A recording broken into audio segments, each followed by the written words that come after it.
지난 8일 북아프리카 모로코에서 진도 6.8의 지진이 일어나서 현재 3,000명 이상 사망했고 사망자가 더 늘어날 가능성이 있다고 합니다. 기자가 그 지진 피해가 심각한 도시 중에 한 곳을 이제 방문을 했는데 이 도시에 들어서자 시신이 부패할 때 나는 그 악취가 코를 찔렀다고 합니다. 이 모로코와 이웃 나라 리비아는 지중해성 폭풍 데니엘의 영향으로 댐 2개가 이제 무너지면서 동부 지역이 엄청난 피해를 보고 있습니다. 6천 명 이상 사망했고 실종자가 10,000명이 넘는다고 하는데 훨씬 더 많은 사망자가 이제 나올 것으로 예상이 됩니다. 물이 빠지면서 이곳저곳에 이제 시신들이 이제 발견이 되는데 너무나 처참한 그런 상황이라고 합니다. 같은 진도의 지진이 일어나고 같은 강수량의 폭우가 내려도 이 경제적으로 가난한 나라들의 사망자가 훨씬 더 높은 것 같습니다. 그런데 우리나라는 이제 지진이나 이제 폭우 때문이 아닌데 9년 전에 세월호 참사로 승객 304명이 사망하는 일이 있었고 작년 10월에는 이태원 참사로 159명이 사망한 일도 있었고 지난 7월 15일에는 청주 오송 지하차도 참사로 14명이 목숨을 잃었습니다. 이 오송 지하차도 참사는 그날 이제 비가 많이 오긴 했지만 인재라고 할 수 있습니다. 왜 사람들은 이 재난이나 돌발적인 사고 준비를 이렇게 소홀히 이제 하는 걸까요? 이런 일이 자꾸 일어나면 이제 준비를 잘 해야 되는데 왜 이렇게 소홀히 합니까? 평상시에는 이제 괜찮은 거예요. 괜찮고 그런 사고나 재난이 자주 일어나는 것이 아니니까 이제 그때가 지나면 이제 무시를 하는 겁니다. 국회나 시의회에서 이제 재난 방지 시설을 위해서 이제 많은 돈을 이제 투자해야 한다고 한 의원이 계속 이제 이렇게 주장을 하면 다른 의원들이 듣기 싫어하고 반대를 할 수 있습니다. 지금 다른 곳에 쓸 것도 많은데 거기에 이렇게 투자하는 건 낭비라고 이제 하는 거죠. 우리가 살펴보고 있는 이사야 말씀이 현실성이 없어 보이고 듣기에 부담스럽고 일어나지 않을 일처럼 이제 들릴 수 있습니다. 그런데 이제 재난이 일어나지 않을 수도 있지만 재난이 일어나고 돌발적인 사고가 일어나서 사람이 죽거나 크게 다치거나 큰 손실을 볼 수 있는 것처럼 그런 일이 안 일어날 건데 실제로 일어나는 거예요. 그런 것처럼 하나님의 말씀에서 경고하는 일들이 일어나지 않을 것 같아요. 근데 반드시 일어난다는 겁니다.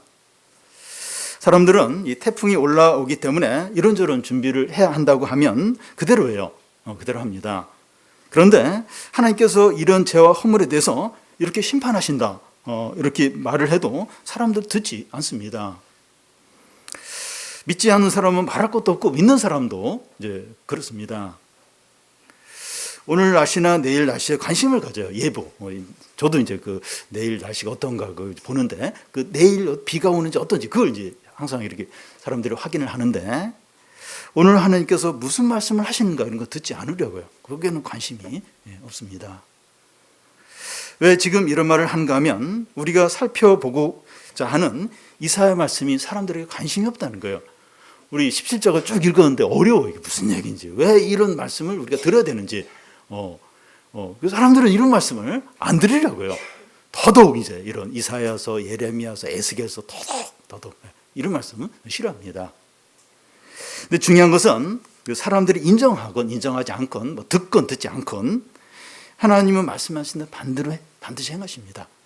하나님 온 세상을 다스리고 심판하고 구원하시는 분이기 때문에 말씀하신 건 반드시 이루신다는 거죠. 우리가 하나님을 경외하고 말씀에 순종해서 하나님께 영광을 돌리고 우리도 구원의 풍성함을 누리시기를 바랍니다. 지난주 말씀은 하나님께서 이사야에게 벌거벗은 몸과 벗은 발로 3년을 지내라고 했습니다. 애굽의 수치를 나타내기 위해서입니다. 애굽이 아수르에 망하여 벌거벗겨서 포로로 끌려가게 될 텐데 그런 애굽을 의지하지 말라는 겁니다. 오늘 말씀은 바벨론에 대한 거예요. 바벨론도 한순간에 망한다는 거. 그 바벨론 의지하지 말라는 겁니다. 그 당시 국제 상황을 보면 아수르는 여전히 가장 강한 강대국이고 이 바벨론은 아직 부상하지 않은 어떤 신흥 강대국의 그런 잠재력을 가진 나라였습니다. 그 이사야서 39장에 보면 그 이사야서 당시 유다와 그 바벨론의 관계가 이렇게 좀 나와 있는데요.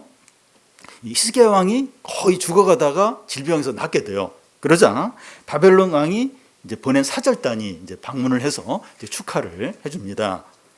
이제 히스기야는 바벨론 사절단에게 유다에 있는 모든 보물들, 군기구에 있는 모든 걸 다 이제 보여주게 됩니다. 바벨론 사절단이 돌아간 후에 그 이사야가 히스기야 왕에게 그들에게 뭘 보여줬냐고 물어보니까 안 보여준 게 없이 다 보여줬다고 그렇게 말합니다. 이사야가 왜 그렇게 했냐고 책망을 해요. 나중에 바벨론이 유다의 보물들 다 빼앗아 갈 것이라고 이제 말합니다. 히스기야 왕은 바벨론을 좋아하고 의지하려고 했어요. 그 당시 아수르는 강하고 바벨론이 또 잘해주고 하니까 이 바벨론을 이렇게 의지하고 좋아했습니다. 그런데 오늘 말씀에서 이사야는 바벨론의 멸망을 말씀하면서 바벨론을 의지하지 말라는 거예요. 오늘 말씀에서는 이 바벨론뿐만 아니라 에돔, 이제 아라비아의 멸망까지 함께 이야기를 이제 합니다. 두 나라도 에돔이나 아라비아도 이제 바벨론과 함께 연관이 있어서 같이 이제 망한다는 겁니다. 평상시에 누구와 친하게 지내고 누구와 이제 연합이 되어 있느냐 하는 것이 중요합니다. 왜냐하면 위기에 닥치면 같이 망하든지 같이 구원받든지 그러기 때문에 이제 중요한 거예요. 그러니까 바벨론이 잘 나가니까 바벨론에 다 붙는 거예요. 아라비아도 그렇고 에돔도 그렇고 유다까지도 바벨론에 붙으려고 그래요. 근데 바벨론 곧 망한다는 거예요. 그래서 평상시에 누구랑 이제 이렇게 연합되어 있고 그 중요해요. 왜냐하면 그 존재와 운명을 같이 하기 이제 때문입니다. 먼저 혹독한 묵시의 대상인 이제 바벨론입니다. 1절, 2절을 우리 한 절씩 교대로 읽겠습니다. 해변 광야에 관한 경고라. 적병이 광야에서 두려운 땅에서 네겝 해오리 바람같이 몰려왔도다.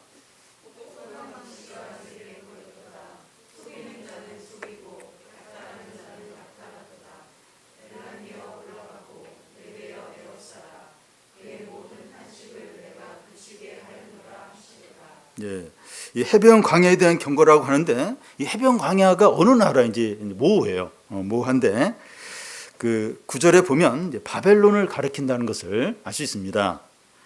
그럼 왜 바벨론을 해변 광야라고 이제 했는가 하면 이 바벨론은 이제 광야고 사막에 건설이 되었어요. 그리고 바벨론 성이 해자라고 해서 물이 이제 성 주위를 돌도록 그러니까 방어 어떤 그런 시설로 이제 그렇게 이제 해놨습니다. 그래서 이 바벨론이 마치 해변 광야와 같다고 이제 할 수 있는 겁니다. 그런데 이 바벨론에 어떤 일이 닥치는가 하면 이 네겝 해오리 바람 같은 것이 불어 닥친다는 거예요. 네겝은 이제 유다 그 남쪽 그 광야를 이제 그 팔레스타인 남부 지역을 말하는데요. 미국에 이제 자주 나타나는 토네이도나 허리케인이나 초강력 태풍 같이 이런 것이 이제 바벨론에 이제 닥친다는 겁니다. 그게 뭔가 하면 이 적군이 초강력 군사력을 가지고 이제 바벨론을 덮치는 것을 말합니다. 해오리 바람처럼 토네이도처럼 이 적국이 이 바벨론을 이제 덮친다는 거죠. 이사야가 이것을 이제 환상으로 보는데 혹독한 이제 묵시라는 거예요. 적병들이 이제 구체적으로 바벨론을 이제 어떻게 이제 덮치는가 이제 2절에 이제 나와 있는데요. 이 속이는 자는 속이고 약탈하는 자는 약탈한다고 하는데 이 속이던 자가 속고 약탈하던 자가 약탈을 당한다는 겁니다. 이 속이고 약탈하는 자가 이제 이 바벨론을 이제 가리키는데 바벨론 자신이 이제는 속아요. 그리고 약탈을 당하게 된다는 겁니다. 자기가 전에 다른 나라에 행했던 악을 그대로 이제 자기가 받는다는 거예요. 속였는데 자기도 속아 넘어가고 약탈했는데 자기가 약탈을 당한다는 겁니다. 엘람이여 올라가고 메대여 에워싸라 하는데 그 엘람과 메대는 그 이사야 당시에는 바벨론 이웃 국가로서 이렇게 협력하는 우호적인 관계에 있는 두 나라였습니다. 그런데 이 이사야가 이런 예언을 하고 나서 160년 후에 고레스 왕 페르시아 고레스 왕이 이제 이 바벨론을 공격하게 되는데, 그때 메대와 엘람이 페르시아와 함께 연합해서 바벨론을 이제 함락을 시키게 됩니다. 오늘의 아군이 내일의 적군이 되고, 그 어제의 적군이 오늘의 아군이 된다. 이제 이런 말이 있는데, 이제 바로 이제 그렇게 된 겁니다. 나라든지 사람이든지 상황과 때에 따라서 계속 바뀌어요. 나라도 그렇고 사람도 그렇고 상황에 따라서 계속 사람은, 또 어떤 나라들은 나라들과 관계는 달라지게 됩니다. 이렇게 계속 바뀌는 존재를 너무 의지하고 거기에 자신을 맡기면 함께 망하게 되거나 버림을 당하게 된다는 거예요. 근데 사람들은 뭔가 자꾸 그 눈에 보이는 거, 좀 지금 잘 나가는 그게 뭐가 됐든지, 사람이 됐든지 뭐가 됐든지 그걸 자꾸 의지하려고요. 근데 상황에 따라서 때에 따라서 자꾸 바뀐다는 거예요. 어제 적이 오늘 아군이 되고, 오늘의 아군이 내일 적이 되고 계속 바뀐다는데, 사람은 의지하는 거예요. 거기 자신을 맡긴다는 거예요. 함께 망하게 된다는, 그렇게 하지 말라는 거예요. 메대와 엘람 보듯이 그렇게 된다는 거죠. 이사야가 바벨론에 대한 이 하나님의 말씀을 전하는데, 이 말씀을 전하는 자신의 상태가 어떤지 이걸 밝히고 있어요. 3절 4절을 한 절씩 교독하겠습니다. 그러므로 나의 요통이 심하여 해산이 임박한 여인의 고통 같은 고통이 나를 엄습하였으므로 내가 괴로워서 듣지 못하며 놀라서 보지 못하도다.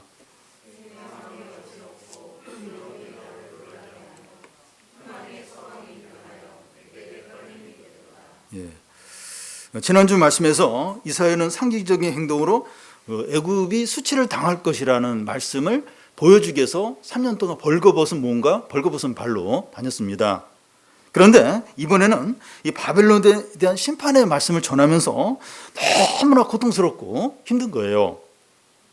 사람이 겪는 고통 중에서 가장 고통스러운 게 출산의 고통이라고 생각이 됩니다. 남자들은 모르지만 여성들은 이제 이 출산의 고통이 제일 큰 고통이죠.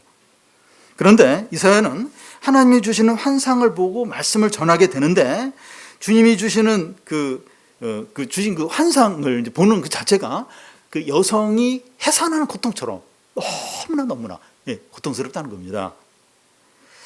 너무나 괴로워서 말씀을 듣지 못하는 거예요. 너무나 힘들어서 환상을 보지 못하는 겁니다. 자신의 마음이 너무 놀랍고 두렵고 충격 그 자체라는 겁니다. 마치 이제 이런 것과 같다 할 수 있는데요. 나이 드신 부모님이 배가 너무 배가 통증이 심해서 병원에 이제 가서 검사를 받았는데, 의사가 보호자를 불러요. 그 자녀를 부르더니 암이시고 암 말기라고 하신 겁니다. 이런 말을 들었을 때 머리가 하얘지면 너무나도 이제 큰 충격을 받게 됩니다. 회사가 어렵다는 이야기를 들었는데, 어느 날 이제 상관이 부르더니 좀 회사가 너무 힘들어서 이번 달까지만 이렇게 일을 하고 이제 다음 달로 나가야 된다고, 이런 말을 듣게 되었을 때 큰 충격이죠. 큰 충격. 그리고 너무나 힘든 그걸 겪게 됩니다. 우리는 이 말씀을 듣거나 읽으면서 이렇게 두렵고 고통스럽고 충격을 받은 적이 있습니까?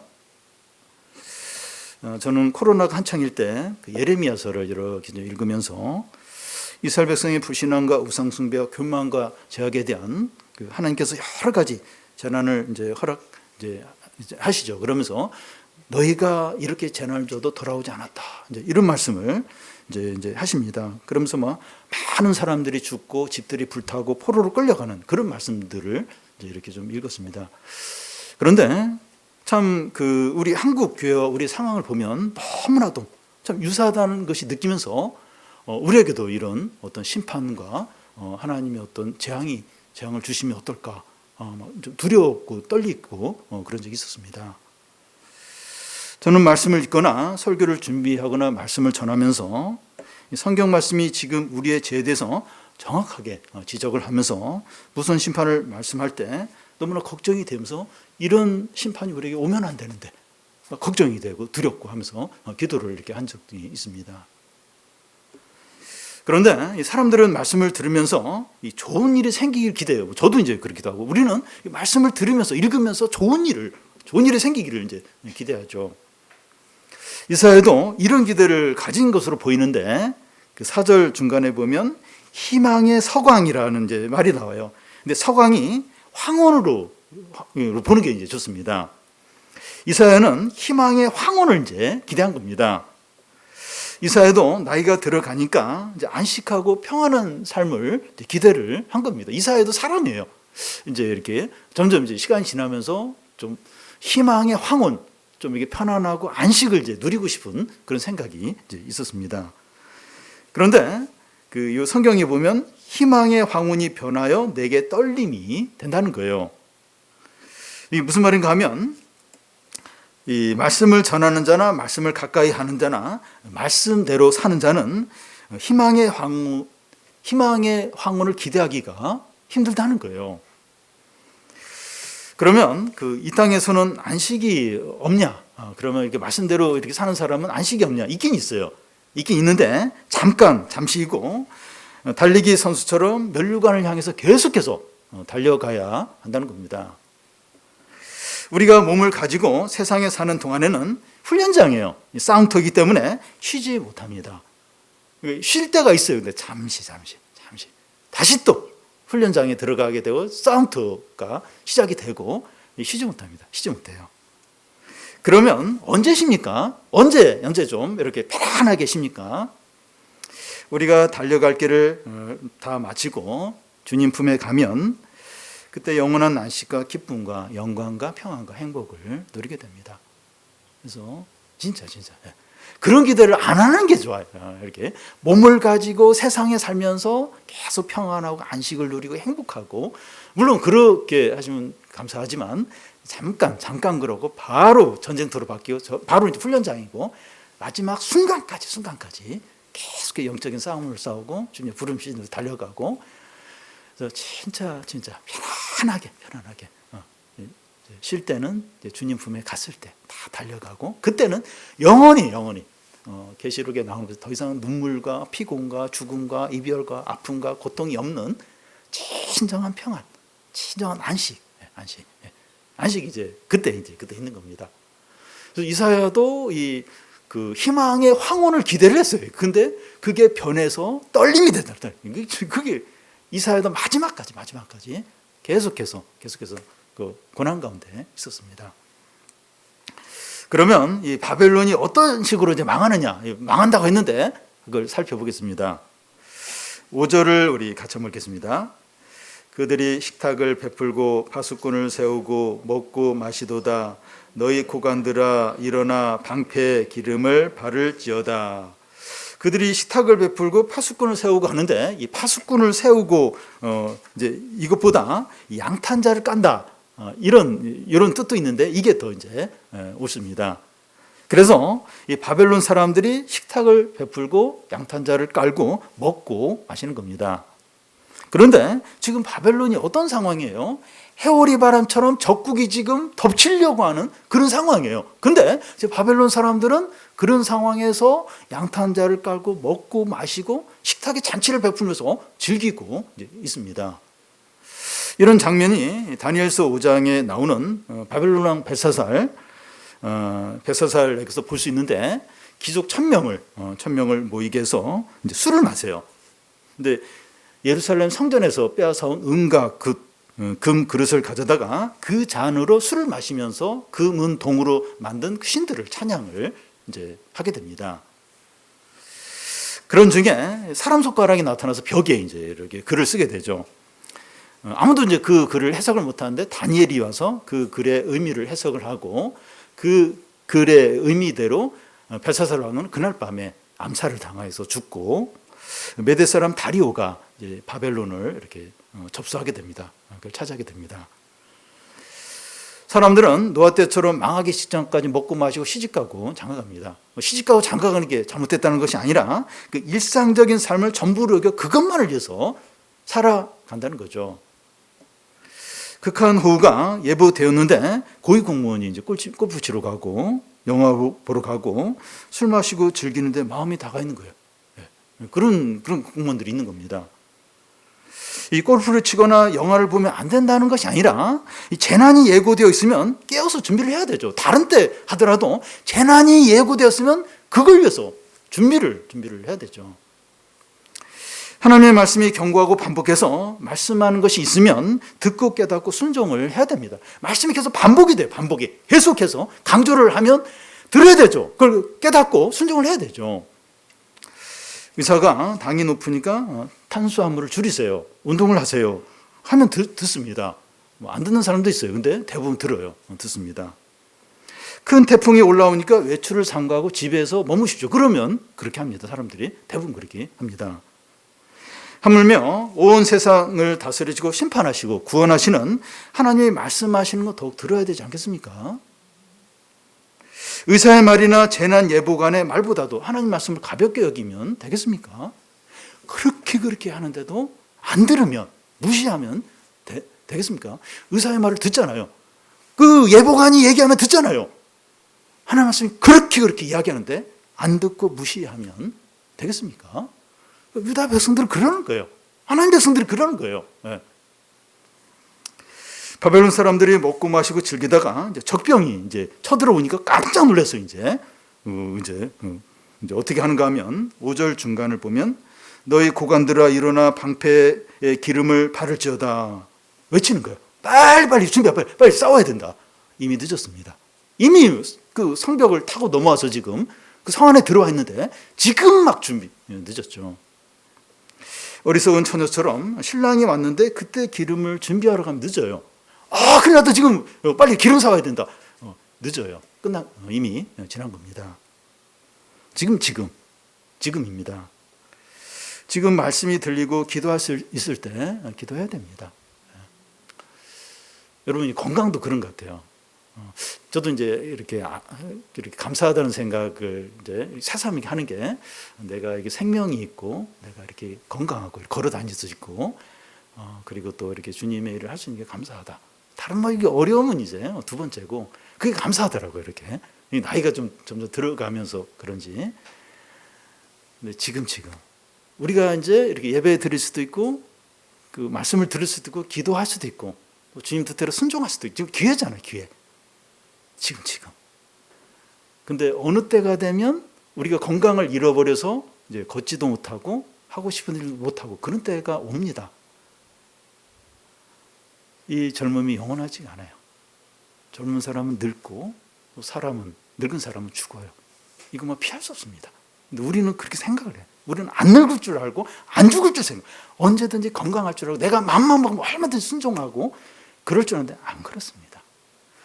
지금 이렇게 말씀이 들리고 내가 이렇게 맘만 먹으면 기도할 수 있고 죄를 버릴 수도 있고 하나님께 나아갈 수도 있고 지금 하지 않으면 이미 덮쳐버리고 이미 일이 일어나 버리고 저는 그 모로코나 리비아 보면서 우리가 이렇게 깨어서 기도하지 않으면 그냥 먹고 마시다가 그냥 지진이 일어나서 건물에 깔릴 수도 있고 막 물이 막 덮쳐놔서 그냥 이렇게 끝날 수도 있고 그럴 수도 있겠다는 생각이 들어요. 그리고 또 어디 가다가 또 무슨 범죄를 당할 수도 있고 그러니까 모르는 거예요. 우리 그 앞이 어떻게 될지 모르는 거예요. 무슨 얘기인가 하면 지금 우리가 좀 이렇게 기도하고 회개하고 좀 뜻대로 살고 지금 하지 않으면 큰일 났다. 빨리 해야 된다. 이미 늦는다는 거예요. 늦는다. 지금 해야 된다는 겁니다. 6절에서 9절은 이제 유다에서 일어난 일을 이제 보여줍니다. 6절에서 9절까지 한 절씩 교독하겠습니다. 주께서 내게 이르시되 가서 파수꾼을 세우고 그가 보는 것을 보고하게 하되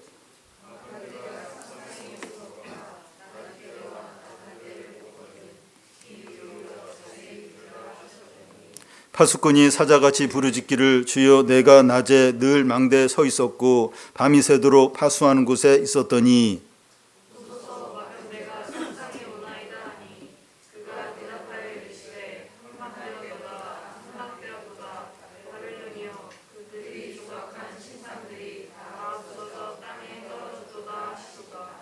그 앞에 5절에서 이 바벨론 사람들이 먹고 마시다가 적병이 해오리 바람처럼 닥치니까 고관들아 방패를 들고 막아라 이제 외쳤다고 했습니다.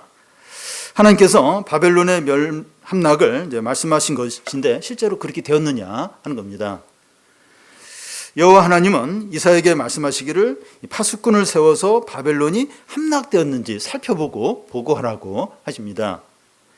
바벨론 함락을 어떻게 할 수 있는가 하면 이 적국의 마병대가 쌍쌍이 가고 나귀와 이 낙타떼들이 지나가는 걸 통해서 알 수 있습니다. 낮에는 눈으로 보면서 관찰하고 밤에는 소리를 들으면서 그걸 살펴보라는 겁니다.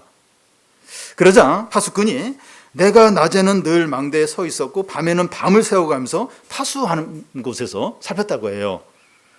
이사야도 파수꾼이고 주의 종들을 다 파수꾼이라고 할 수 있습니다. 제가 군복무를 하면서 경계병을 했는데 주로 이제 보초하는 일을 했습니다. 이 보초소는 군인에게 제일 중요한 것은 깨어서 이제 잘 감시를 하는 거죠. 얼마나 총을 잘 쏘는지 이를 두 번째고 깨어서 이제 감시를 하는 게 중요합니다. 밤에 보초를 설 때 새벽 같은 시간은 졸려요. 많이 졸린데 이 보초병이 이제 졸거나 잠을 자다가 순찰을 뒀던 장교에게 이제 걸리면 영창 갑니다. 군대 감옥에 이제 가게 됩니다. 왜냐하면 이 적군이 들어와서 다른 군인들이나 군사력에 큰 피해를 줄 수 있기 때문이죠. 마찬가지로 영적인 파수꾼에게 제일 중요한 건 깨어있는 겁니다. 말씀에 깨어서 모든 것을 하는 겁니다. 여기 나오는 파수꾼 보면 낮에도 늘 망대에 서 있고 밤새도록 깨어서 이제 감시를 이제 하는데 우리도 이제 잠시라도 영적으로 잠들거나 욕심에 빠지거나 침체에 빠져 있으면 안 된다는 거예요. 그러니까 그 파수꾼이 10시간 동안 잘하다가 그 1시간을 이제 이렇게 잠을 자든지 뭐 이렇게 그러느라고 이제 감시를 소홀히 하면 그때 이제 사고가 터질 수 있는 거예요. 그래서 우리도 잠시라도 이제 욕심에 빠지거나 어떤 침체에 빠져 있거나 이제 그러면 이제 안 된다는 겁니다. 우리가 이제 완벽할 수는 없지만 이 파수꾼으로 항상 이제 깨어 있어야 돼. 깨어 있어야 됩니다. 어떤 분은 이제 냄새에 민감한 분이 있어요. 어디를 가든 하면서 막 이게 무슨 냄새야 이제 그러면서 막 이제 이렇게 하는 사람이 있고, 또 어떤 분은 이제 좋은 물건을 싸게 사는데 굉장히 뛰어난, 그러니까 뭐 인터넷 싹 해가지고 진짜 이렇게 싸게 이제 좋은 물건을 잘 사는 그런데 뛰어난 분이 있고, 어떤 분은 어디를 가든지 맛있는 데를 잘 찾아요. 아주 민감하게. 그래서 이제 그런 곳을 잘 찾아서 이제 그렇게 잘 먹는 분이 있습니다. 그런데 이제 우리는 언제나 어느 곳에서나 영적으로 깨어있는 파수꾼 역할을 해야 됩니다. 그런 거 잘 찾는데 영적으로는 잠들고 있고 뭐 모르고 이제 그러면 안 되죠. 그러면 나와 함께 있는 주위 사람들이 안전해요. 은혜를 누립니다. 가족 중에 한 사람이 다 영적인 파수꾼, 교회에서 몇몇 사람들이, 또 직장에서 몇몇 사람들 다 영적으로 파수꾼이 있으면 같이 있는 사람이 안전해요. 은혜를 받고 복을 받게 되는 거죠. 근데 영적인 파수꾼이 잠들고 있고 침체에 빠져 있고 항상 욕심에 빠져 있고 다른 데만 관심이 있고, 그러면 그 가정이나 그 교회나 그 직장이나 그냥 이렇게 망하는 거죠. 그냥 무너져 버리는 거죠. 근데 파수꾼이 이 마병대가 쌍쌍이 오는 것을 보고 큰 소리를 외치는 겁니다. 그러자 여호와 하나님 뭐라고 말씀합니까? 9절 중간에 보면 함락되었도다 바벨론이여, 그들이 조각한 신상들이 다 부서져 땅에 떨어졌도다. 이 함락되었도다 함락 두 번 이제 반복하는데 확정되었다는 거죠. 바벨론이 함락된 것이 너무나도 확실하다는 겁니다. 그들이 조각한 신상들이 다 부서져 땅에 떨어졌다고 하는데, 그동안 바벨론을 지탱하고 사람들의 마음과 정신을 지배했던 거짓되고 악하고 더러운 영이 함께 이제 망한다는 겁니다. 요한계시록 18장 2절에 보면 무너졌도다 큰 성 바벨론이요 이제 하는데, 여기 바벨론 노마를 가리킵니다. 여기서도 무너졌다 두 번 반복이 되는데 노마가 확실하게 무너진다는 겁니다. 노마는 영원할 것 같았지만 1453년 오스만 제국에 의해서 콘스탄티노플이 이제 함락되면서 이제 망하게 됩니다. 바벨론도 영원한 것 같았지만 페르시아 고레스 왕에게 BC 540년 망하게 됩니다. 하나님 자리에 있는 모든 것들은 노마나 바벨론처럼 망하고 무너지게 돼요. 그러니까 하나님 자리에 있는 건 그 시간 좀 지나더라도 반드시 망하게 됩니다. 그런 것들 중에 하나가 여러 가지가 있는데 그 중에 하나가 기술 과학이라고 과학 기술이라고 이제 할 수 있습니다. 과학 기술이 자기 위치에 있으면 얼마든지 유용하지만 이 사람들이 과학 기술을 하나님 위치에 놓는 게 이제 문제입니다. 많은 과학자들과 사람들이 하나님 인정하지 않아요. 근데 이 과학을 신처럼 숭상을 합니다. 과학 기술 안 되는 게 있습니까? 진짜 안 되는 게 있어요. 다 돼, 다. 이 사람이 생각하는 걸 과학 기술로 다 지금 이루고 있습니다.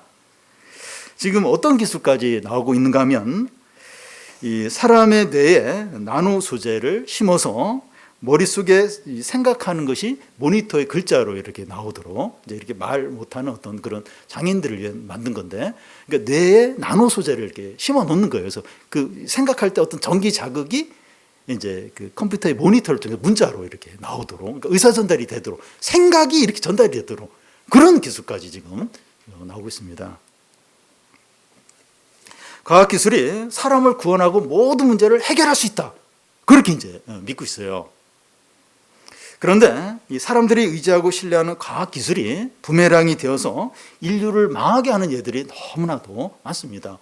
핵무기도 그렇고, 또 그 인공지능, 그 AI 이 기술 놀랍게 엄청나게 지금 발달하고 있는데, 어떤 일이 있었는가 하면 사람이 AI에게 어떤 것을 공격하도록 명령을 했다가 이제 취소하는 명령을 내렸는데 AI가 그걸 안 듣는 거예요.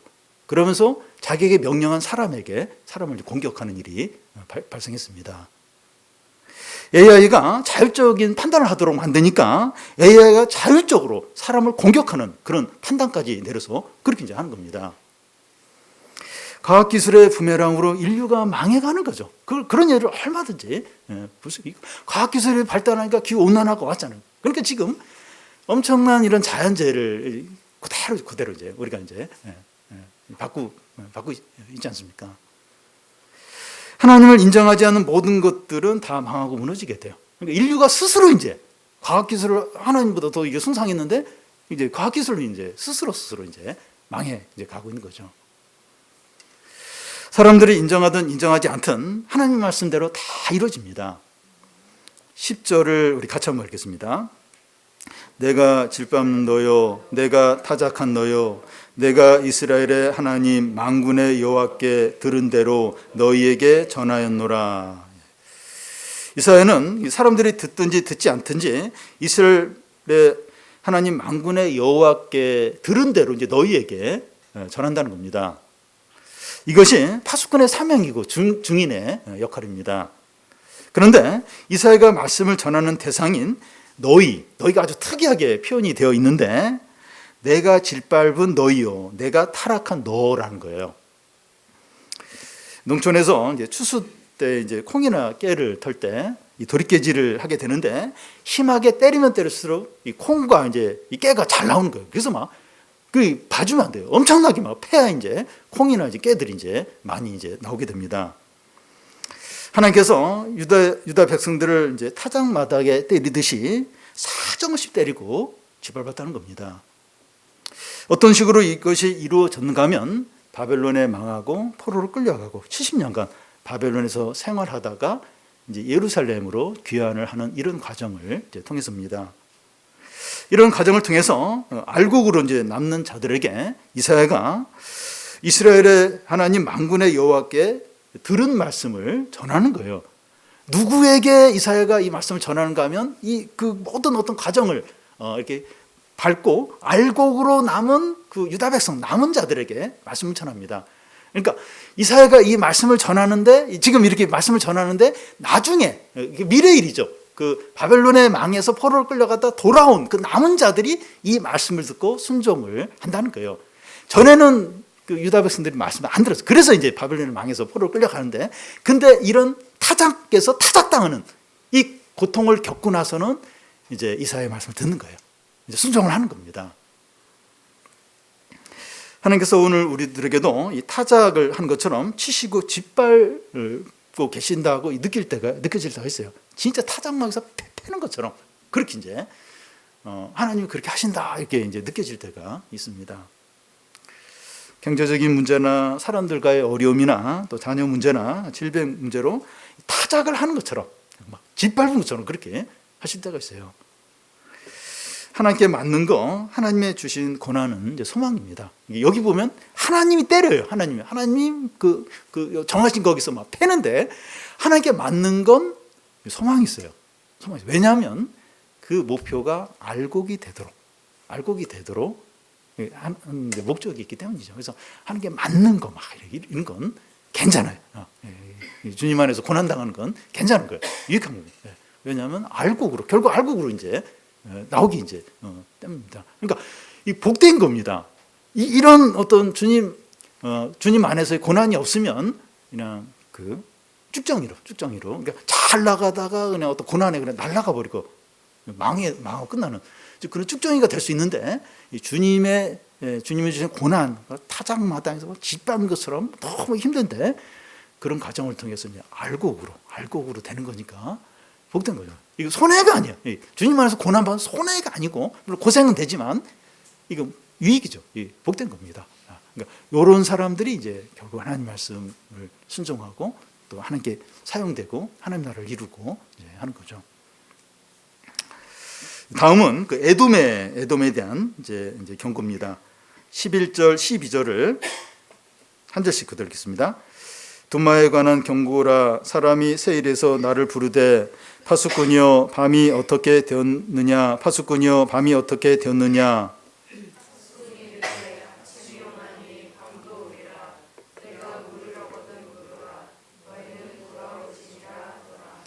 이 두마라고 하는 곳은 에돔의 가장 동쪽에 있는 오아시스입니다. 이 세일은 이제 에돔을 이제 가리키는데요. 에돔 사람들이 이사야를 이제 부르는 거예요. 불러서 이제 묻는 겁니다. 파수꾼이여 밤이 어떻게 되었느냐 묻는 거예요. 이걸 두 번에 걸쳐서 묻습니다. 이게 무슨 말인가 하면 밤이 언제 끝나느냐 이제 묻는 거죠. 이 두 번씩이나 묻는다고 하는 것은 빨리 이 어둠과 절망과 이 고통과 비참에서 벗어나고 싶다는 거죠. 이 파수꾼이 대답을 하는데 이 아침에 오나니 밤이 온다고 대답을 합니다. 무슨 말인가 하면 이 아침이 오면 낮이 이제 시작이 되어야 되는데 낮이 오는 게 아니라 아침이 왔는데 다시 이제 밤이 이제 닥친다는 거죠. 계속 이제 밤이 지속이 된다는 겁니다. 고통과 절망과 비참이 오랫동안 지속이 된다는 거예요.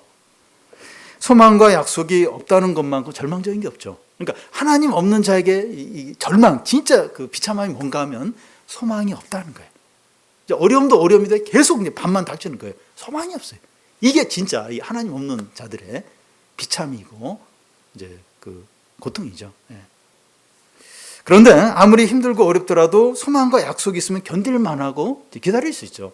그러니까 우리 믿는 사람들의 고난이 이제 믿지 않는 사람하고 차이가 뭔가 하면 소망. 예수님과 말씀이 있어요. 아무리 힘들어도 소망이 있어요. 약속이 있어요. 그러니까 견디는 거죠. 견디는 거죠. 이게 엄청난 복입니다. 아무리 힘들어도 소망이 약속이 있어요. 예수 그리스도가 있고 또 하나님 말씀이 있고. 그러니까 믿지 않는 사람하고 달라요. 완전히 다릅니다. 마지막으로 이제 아라비아에 대한 이제 경고인데요. 그 13절 끝에 보면 너희가 아라비아 수풀에서 유숙하리라. 또 14절에 보면 대마 땅의 주민들아 물을 가져다가 목마른 자들에게 주고 떡을 가져다가 도피한 자들에게 영접하라 하고, 또 15절에서는 그들이 칼날을 피하여 뺀 칼과 당긴 활과 전쟁의 어려움에서 도망하였다 이제 되어 있습니다. 이런 것들이 무엇을 말하는가 하면 아라비아 상인들이 그동안 이제 바벨론과 무역하면서 많은 돈을 이제 벌었는데 바벨론이 망하면서 아라비아 상인들도 위험에 처하고 도망을 쳐야 이제 하는 걸 보여줍니다. 그리고 바벨론에서 도망쳐 나온 많은 사람들이 목말라하고 배고파하는 거예요. 이 모로코나 리비아의 그 이재민들이 지금 너무 이제 힘든 것처럼 지금 이 바벨론에서 도망쳐 나온 사람 이런 어떤 비참함과 절망 가운데 있는 겁니다. 그동안 바벨론과 친하게 지내고 연합해서 유익을 얻던 자들이 바벨론이 망하니까 함께 망하는 겁니다. 그러니까 잘 나갈 때는 괜찮아요. 근데 항상 잘 나가는 게 아니라는 거예요. 한순간에 망하게 되는데 함께 이렇게 붙어서 이제 유익을 얻고 또 함께 연합해 있던 그 사람들, 그런 나라들 같이 이제 망하는 게 문제인 겁니다. 16절, 17절을 보면 게달 자손이 나오는데 이 아라비아보다 더 아래쪽에 있는 지역에 활을 잘 쏘는 그런 용사들을 가리킵니다. 이 게달의 영광이라고 하는 걸 보면 꽤 이제 아주 유명한 강한 자들을 가리키는데 그들이 품꾼이 정한 기한 같이 품꾼이 1년을 보통 이제 이렇게 기한을 정하는데 아주 짧은 기간을 가리킵니다. 아주 짧은 기간에 그들이 망하고 그 영광이 사라진다는 겁니다. 아주 활을 잘 쏘는 궁수들인데 아주 짧은 기간에 그 영광이 사라지고 망한다는 겁니다. 이 많은 나라와 사람들을 두렵게 하고 탄식하게 했던 바벨론이 함락이 되고 에돔도 계속 어두움, 절망 가운데 끝없는 밤이 연속이 되는 그런 가운데 지내야 하고 아라비아 사람들도 겨우 이제 도망을 쳐서 목숨을 유지하는 이제 그런 상황이고 또 활을 잘 쏘는 용사들, 그 게달 자손들도 쇠약해지는 거예요. 한순간에 이제 무너져 버리는 겁니다. 여호와 하나님께서 이사야 선지자를 통해서 유다 백성들에게 이 말씀을 하시는 이유는 바벨론을 의지하지 말라는 거예요. 바벨론 의지하지. 전에는 애굽을 의지하려고 했다가 또 이제 바벨론을 의지하지 말라는 겁니다. 말라는 거예요. 바벨론을 의지하고 연합하면 같이 망하게 된다. 에돔, 아라비아, 게달 다 이제 붙었던 같이 그렇게 망하게 된다는 거예요. 그렇게 하지 말라고. 지금 잘 나가고 지금 힘 있고 하나님은 안 보이고 그래서 이제 자꾸 눈에 보이는 걸 의지하려고 하죠. 그거 의지하지 말라는 거예요. 바벨론, 애굽 의지하지 말라는 겁니다. 바벨론에 붙어서 잠시 유익과 향락을 누리는 것보다 타작을 당하는 것처럼 하나님께 고난당하는 게 유익하다는 거예요. 그리고 세상적으로는 바보 같죠. 이 바벨론이나 애굽이나 잘 나가는 거기 붙어서 이렇게 자기도 좀 잘 나가고 유익도 얻고 그게 이제 그게 현명한 것 같은데 그냥 두들겨 맞고 타작마당에서 너무 이제 그 하나님 안에서 하나님 하나님 은혜 가운데서 이렇게 고난당하는 게 훨씬 더 복되고 유익하다는 거예요. 왜냐하면 알고 진짜 보물로 이제 남기 때문에 훨씬 비교할 수 없이 복되다는 겁니다. 우리는 이 부분이 쉽지가 않아요. 하나님 안 보이고 나도 좀 편안하고 싶고 행복하고 싶고 잘 되고 싶은데 그러려면 바벨론이나 애굽 잘 나가는 그걸 붙어야 돼요. 거기와 연합을 해야 돼요. 신앙이나 이런 거 적당히 하고 거기에 딱 올인을 해야 이제 잘 되는데 그렇게 하지 말라는 거. 오히려 이렇게 좀 어렵고 힘들고 이 타작 마당에서 타작 당하는 것처럼 불안하고 이렇게 믿음으로 살면서 하나님 의지하면서 그게 복되다는 거예요. 훨씬 더 그게 미래가 있고 안전하고 복되다는 거죠. 모든 것이 다 사라지고 헛된 것으로 드러나지만 영원히 남는 게 뭡니까? 영원히 남는 게 뭐죠? 다 일시적이에요. 다 사라져요. 영원히 남는 게 뭐죠? 17절 끝에 보면 그렇게 끝나요. 이스라엘 하나님 여호와의 말씀이라. 남는 건 다 말씀대로 다 무너지고 망하고 영광이 사라지고 이스라엘 하나님 말씀이라. 그 말씀만 남고 그 말씀만 참된 거죠. 우리가 영적인 파수꾼으로 이 말씀으로 항상 깨어 있어서 우리도 살고 우리가 살면서 다른 사람도 살려요. 다른 사람 살리고 이 땅도 얼마나 지금 절망적이니까 얼마나 이 땅도 살리고 또 사람들도 구원하시기를 바랍니다.